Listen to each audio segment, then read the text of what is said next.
Alright, let's break down why Russia is invading Ukraine. This isn't a story that started in 2022. To really get it, I need to take you back.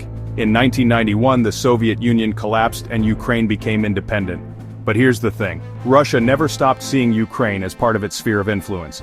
Shared history and families across borders. A tug-of-war over identity.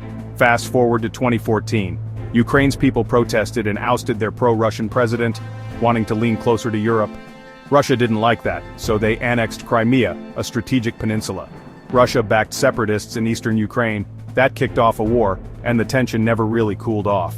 Now, for Putin, Ukraine wanting to join NATO felt like a red line. Imagine your neighbor suddenly joining a rival team and parking their tanks on your lawn.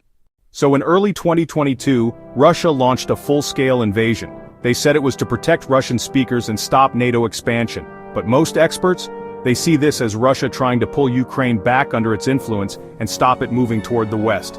Here's the timeline, simplified 1991. Ukraine gains independence. 2014. Russia takes Crimea and war breaks out in eastern Ukraine. 2021. Russian troops start building up at the border.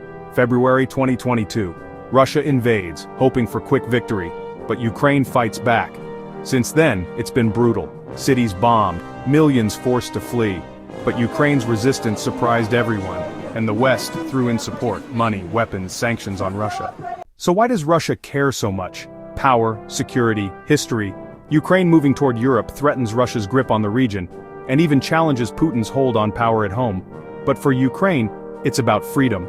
The right to choose their own future, without being bullied by a powerful neighbor. In the end, this war is about more than land. Identity, sovereignty, the future of Europe. That's why the world is watching, and why, even after all these years, the story is far from over. If you want to dive deeper into the history and human stories, let me know in the comments. And remember, understanding the timeline helps us make sense of these huge events.